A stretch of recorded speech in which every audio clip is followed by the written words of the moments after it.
the grudge match later? 3. I did feel like I needed to prove that humans is a viable solid, So he strategy. thought he'd beat up on a puppet, quite frankly. We are witnessing James Gurney see fire for the first time. I think he's got. What's this guy's?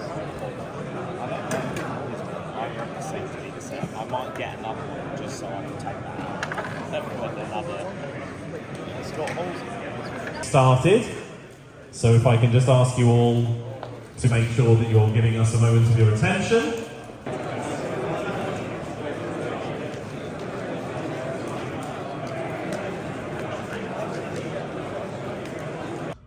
So I'm here with Josh. You were actually the first winner of our little giveaway at Axion, so it's been like the stars have aligned on this one. And Josh has actually been doing some work with Axion today. That's true. And in addition, you have started writing for EDHREC.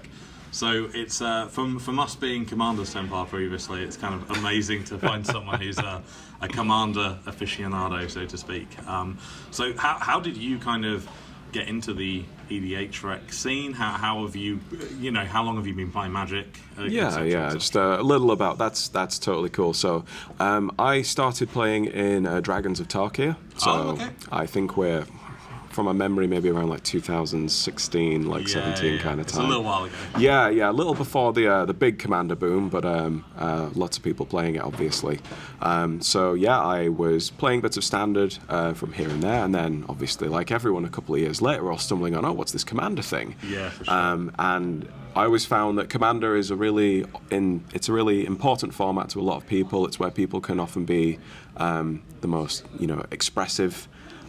With competitive Magic, obviously, there's that fantastic development that you can see yourself placing, maybe better and better, or maybe making those different decisions every week, and that's fantastic. And in Commander, by sitting down, sleeving up our favourite cards, choosing the lands, the art on our lands, it's such an evocative and personal format that it's just hard not to get drawn into it.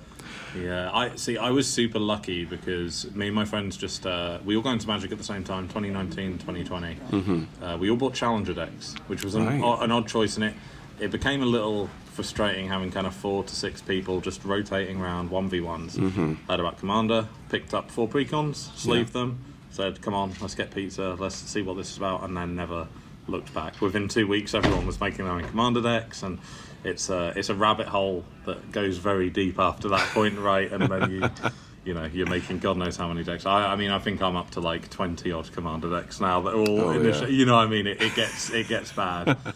No, I'm absolutely in the double digits myself. That is definitely true. It is crazy how good Commander is. But I think, to be fair, obviously there's been a bit of a negative on the push for Commander in terms of it's a format WotC obviously have a big focus on. That's true. But at the same time, it's great because we're getting all these cool new products specifically for Commander players, even if maybe there's a few too many sometimes. But still. I'm sure no Magic player would argue with you that there are that there are a lot of products coming out. I think it's actually really exciting though, the latest product they've announced, the beginner decks. I think that's something that needed to happen, and I'm very grateful that they've brought the price down a little bit and made some easy to kind of digest decks. Yeah, well, absolutely. I've found in my experience that initially the energy was the Commander precons were on the shelf for you to dive right in, but they would often have keywords you might not have heard of, or from drawing on themes from lots of previous sets, and some of us would be like, oh yeah, well maybe don't learn with Commander, maybe play a bit of Standard or pick up a starter deck and then play Commander. But cutting out that step and letting someone be like, okay, these decks are going to be very streamlined, very straightforward, getting people to the table all the quicker. I think it's a fantastic thing, and obviously the price point that comes with it, we're very excited to see that too. For sure. I think as well, as you say, with some of the precons, stuff like Planeswalkers for Commanders, that's not maybe the best entry for some people, and it's great that they're going in this direction. Very true. Yeah. So I believe you've got some pretty cool stuff in terms of UK Magic specific that you've been kind of working around. Do you want to talk a little bit about that? Yeah, of course, absolutely. So, right here, we're at Axion's The Gathering event, and that's something that the people over at Axion are very passionate about, and it's about that getting back to Magic events. You know, for some of us, it's been a couple of years, or for some of us, we've never been to these things. We see, you know, these fantastic events over in the United States, where obviously Wizards has their home base, where they run multiple command fests, you know, obviously used to run Magic Fest as well, and for the longest time, you know, we thought in the UK that might be something that's a bit out of our reach, but here we're seeing quite the opposite. We're seeing legacy tables filled, we're seeing modern tables filled, and we're seeing, you know, commander halls full to the brim with people laughing and, you know, milling each other's cards. So maybe not so many laughs there.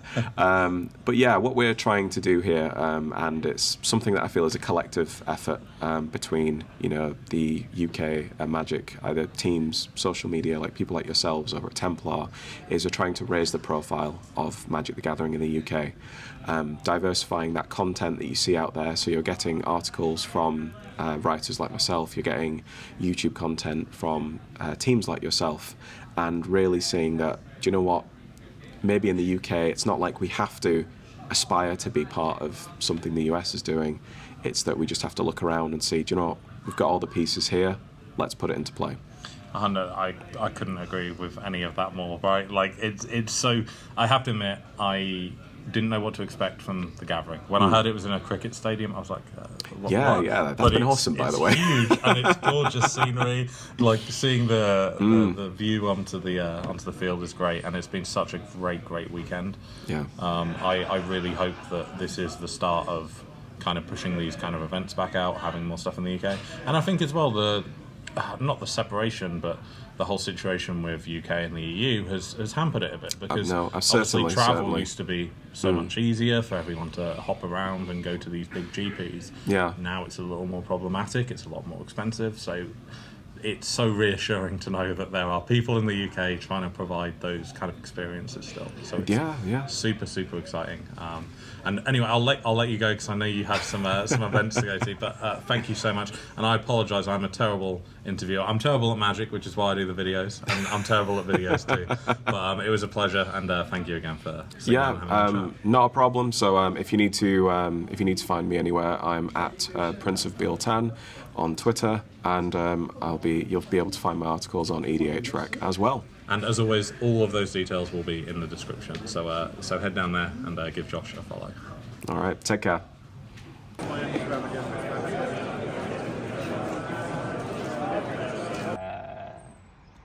Lost to Blue Spirits, beat Phoenix, beat Blue White. So I'm joined again by Todd in a familiar setting to yesterday, which is not a familiar setting for our usual interviews. But it's been going. It's been an interesting day. I think it's end of round 3, and you're 2-1. I'm 2-1 up. Yeah. And it started with a loss. What was the first round against? For context, Todd is once again 1-drop, 2-drop, 3-drop. White weenies. White weenies to the You'll top. never see the deck tech, but it's a good deck. I know we've actually, like, a little bit of behind the scene context. I think we've had 3 dates to film the deck tech. Yeah. And everyone has been cancelled for one reason or another. And it is a deck that is deserving of a deck tech as well, because it will happen. A sweet Pioneer list that often is disrespected and overlooked, but actually the deck is pretty good. Gas. I rate it highly, and it's fun, right? Like, there is nothing more fun than that classic 1-drop into Thalia Guardian of Thraben into like triple 1-drop or Thalia's Lieutenant to pump your board. Like, it's a good feeling to have as well. But yeah, match 1, lost 2-1 to Mono Blue Spirits, lost the die roll. Just all the interaction my opponent had game 1, then Game 2, I was on the play. As I said, 1 drop, 2 drop, 1 drop, 2 drop. Like, it was just cooking with gas. And then Game 3, you know, I'm on the draw, so I'm already feeling a bit like, oh, I'm at a disadvantage here, and they just drowned me in flyers. And, you know, again, Mono Blue Spirits, slightly overlooked deck, loads of interaction, loads of evasion. I'm surprised there's Mono Blue Spirits, because I figured most people would have transitioned to the new Bant deck, right? I mean, you get punished by the mana base, right? I personally, all about those mono-coloured decks. Like, it's just consistent. I've got 4 Mutavault. Sometimes that causes an issue, but I think the game, I just beat a blue-white player with a Mutavault. Like, they wiped my board. They were on 1 life. Mutavault got that last little bit of damage. I can relate for, you know, Merfolk Modern, when you're against the control players, it is often the Mutavault that gets you there. And the Mono Blue Spirits gets the snow creature, the 4/3 Faceless Haven. So yeah, Mono Blue Spirits, sweet deck. He actually won the game by slipping out the back my creature. Oh, nice. To remove the blocker. So, you know, big respect. Gas deck.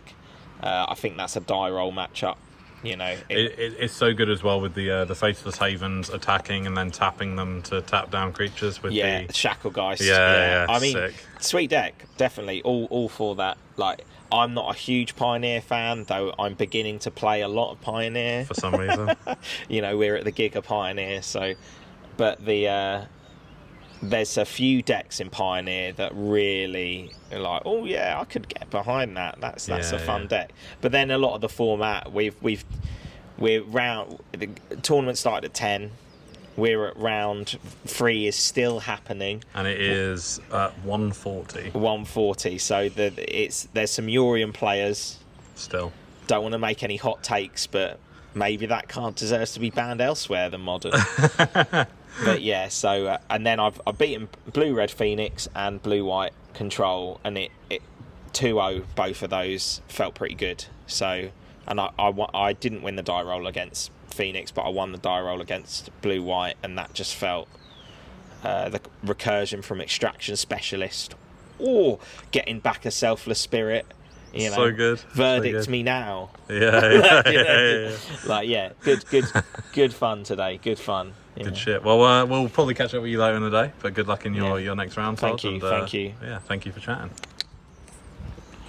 So I'm here at the Axion The Gathering once again. Obviously, we're in the same place, and I'm here with Niko. Now, I've been kind of admiring Niko from afar in that I've been to so many events now and seen him just like tearing up the field. And I don't want to rub it in, but it's almost been top 8s every time, and I still think it's a hell of an achievement. You've been like crushing so many different formats: Pioneer, Modern, Legacy. Yeah. So today you are. So what happened yesterday? You were playing the GIGA Modern, right? I was playing GIGA Modern, yeah. How did it go in the end?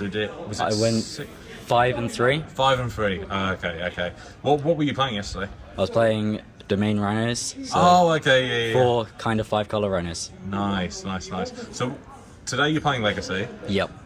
Last time I saw you at the GIGA weekend, you were playing Pioneer. Yeah. Do you just play every format, or? So primarily play Modern and Legacy. Yeah. I've played a tiny bit of Pioneer, only really for that event, because I was hoping to qualify to Sophia.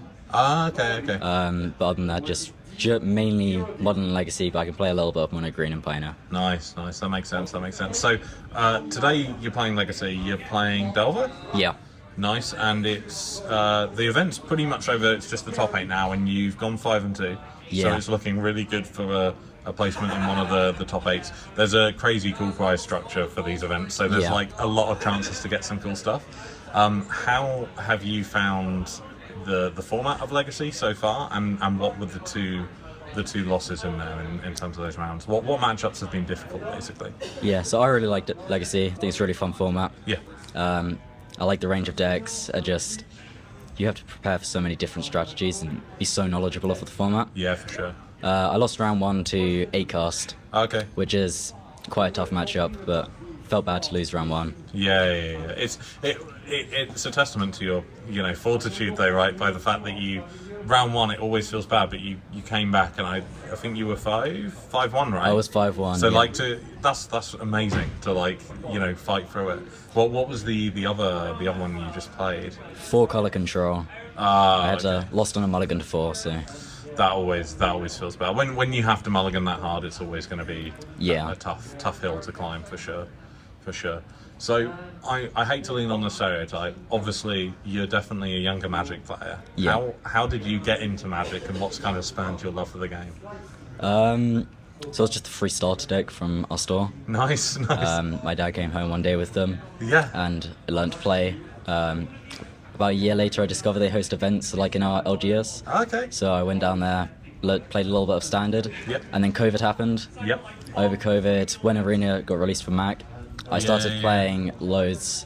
I was watching Magic events. I got into Modern in the last Pro Tour that happened. And then after COVID, I came back. I'd slowly accumulated a Modern and Pioneer deck and Fringe playable one in both. Nice. But it was basically the same deck, being Banned Spirits. Yep. Yeah. That makes sense. And I attended a couple of events doing not very well. And then slowly borrowed cards to play other decks and started doing a little bit better. Nice. So what's your LGS? It's Game On and Saffron Walden. Oh, okay, cool. And they host Modern, Pioneer, Legacy, all the We rotate. We do Modern one week, then Limited the next week. Okay. And then we just play Pioneer and Legacy and everything else in between rounds. Nice. So, I mean, I think it's a testament to your skill as a player that you picked it up in COVID, and yet you're doing so well at these crazy big events in every format. I think you're definitely onto a winner in terms of you've taken to Magic really well, right?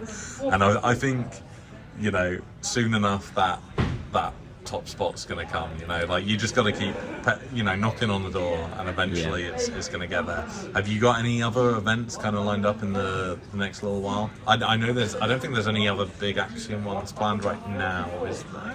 I don't think so. No. Probably gonna have to take a break for a little while. Yeah. I do the Legacy Monthly in London. Okay. Which is like proxy friendly each month. Nice. Other than that, it's probably nothing until the next big Axion event. No, makes sense. I guess it'll probably be the next season qualifiers for the next. The next RCQs will probably be like February, somewhere around that March time. I'm not sure if I'll go for that. I might try and do a few of them, see if I get in. Nice. Well, best of luck in your next events, and best of luck in the top 8 as well. Thank you so much for sitting down, and honestly, excited to see how you do in the next few events, man. Thank you. 2 former top 8 players, 1 more match. Get your passport to Naples.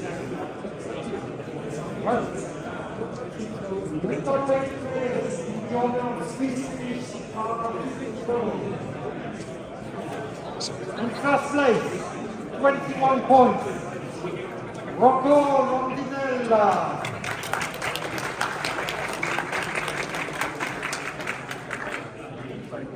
In second place, 20 points, Alex Villiers. In third place, also with 20 points, Don Potts.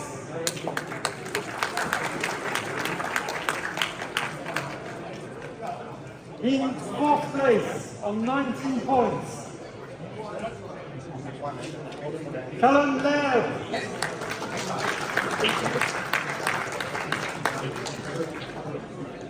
In fifth place, on 19 points, Jim Carter.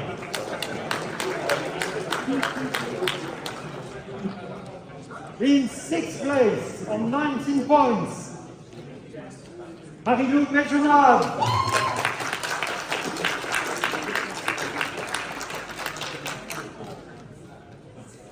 In seventh place, on 19 points, Brady Brooks.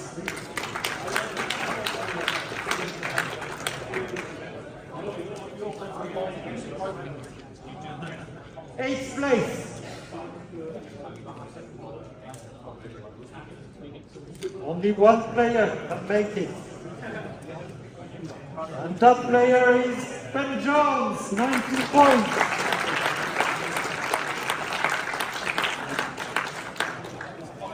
All the other players on 18 points.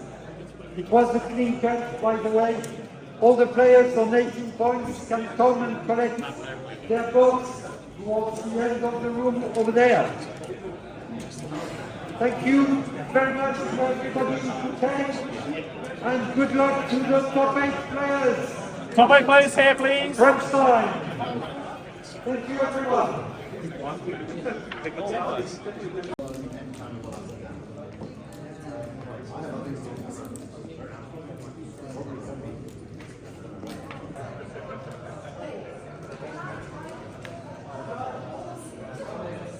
I have no audio, but Rocco has just finished opening his prize box, and there's some pretty juicy cards. It's absolutely phenomenal.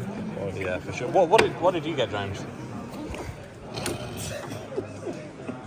I feel this sums up your rare pulls, just bulk.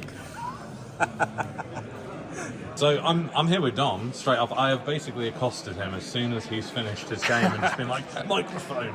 But you have just won your spot to Naples, I think. I have, yeah. Just won in the quarters then, and I think everyone in the top 4 gets a place in Naples. Yeah, so, for yeah, sure. Yeah. And I think as well, I may be wrong, but I think I saw you ID, right? So you literally went undefeated? Yeah, so undefeated in the Swiss, which is crazy. And then double ID. ID'd with my Lotus Field opponent, and then ID'd with my Impossibility Storm opponent, which was very surprising to see at the top tables, but he's a great guy. So, and then just played against a red-black opponent, Mary Lou, and she's also amazing, and we had unfortunately very quick games. Fortunate for me, I suppose, but I mean, for context, actually, Dom's playing. I'm playing Greasefang. Yeah. So it's the nature of the beast, right? It is. I think either way it goes, the games are going to be fairly quick. Yeah. I've had a couple of games go a bit longer today, but I think most games I've been finished with 40 minutes left on the clock. So I think I've said it at a couple of other events when I've interviewed players. There's a lot to say about playing a deck that gets it done quickly. Yeah. Because you get to recover between rounds and actually 100%. Have a break, get a drink.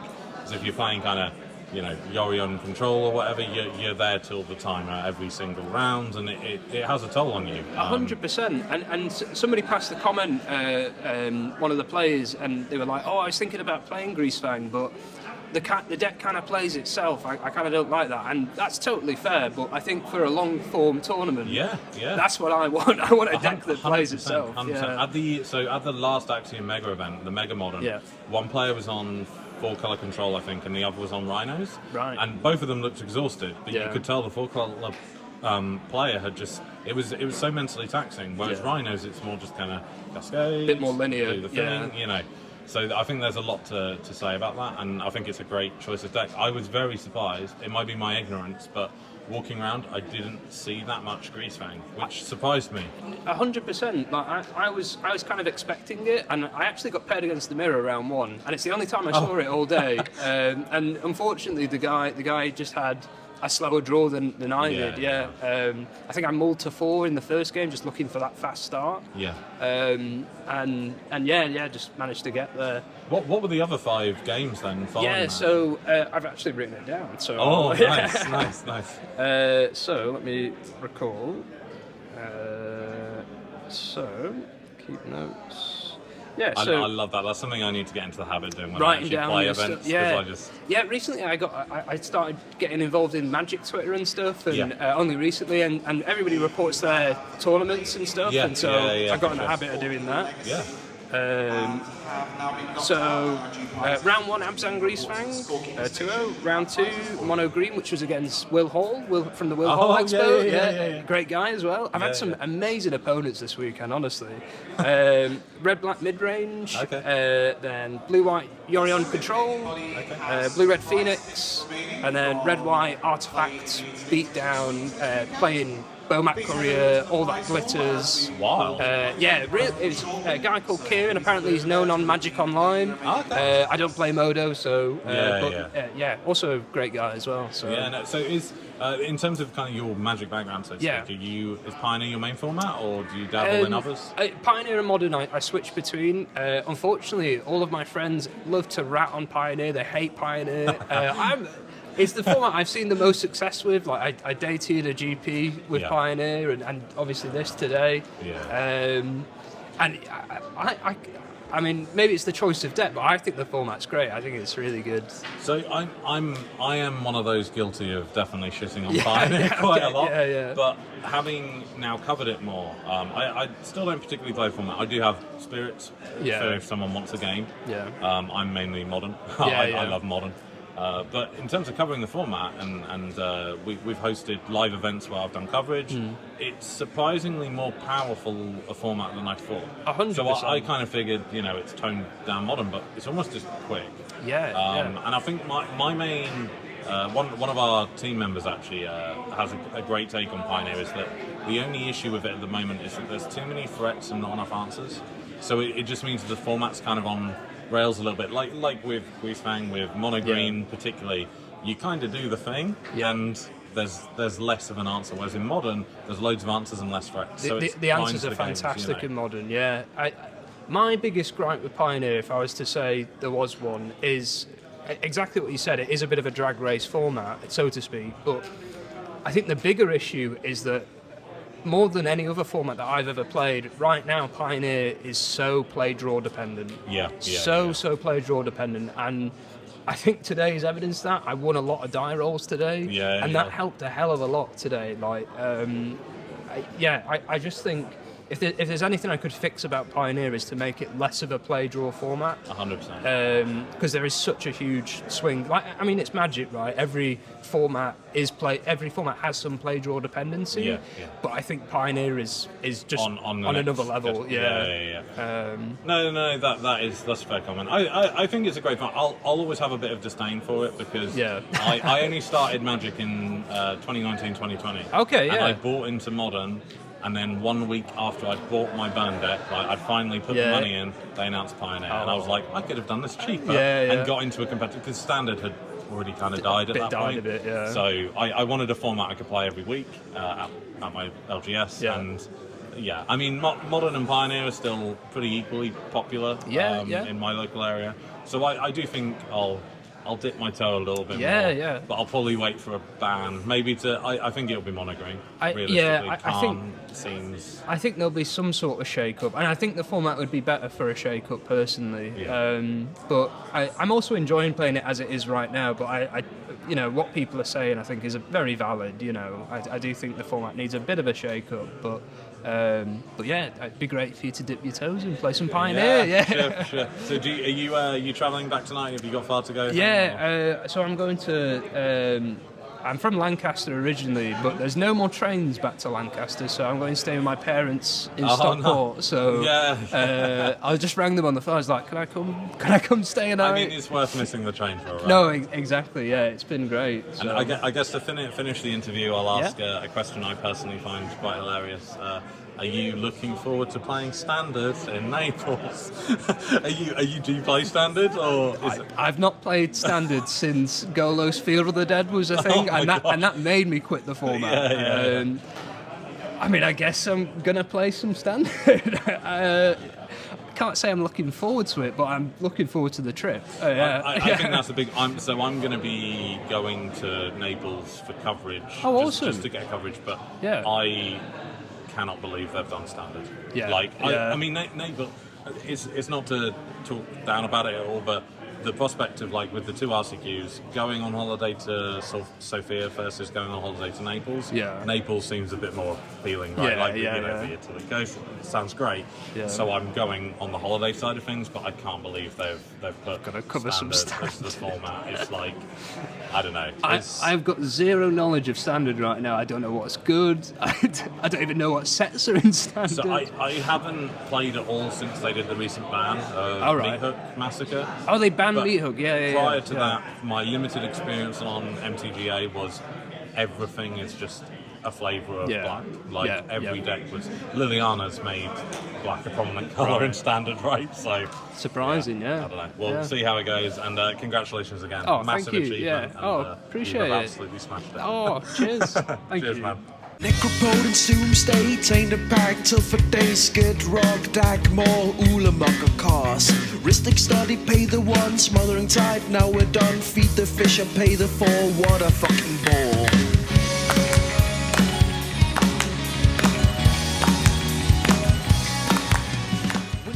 Is he ready for a Mac? Where's Rocco? Yeah, are we stopping at Mackey's? Yeah, of course. You want a can't Mackey's, say right? that. You can't say that and then not stop. I will burn this shirt and not be friends with you.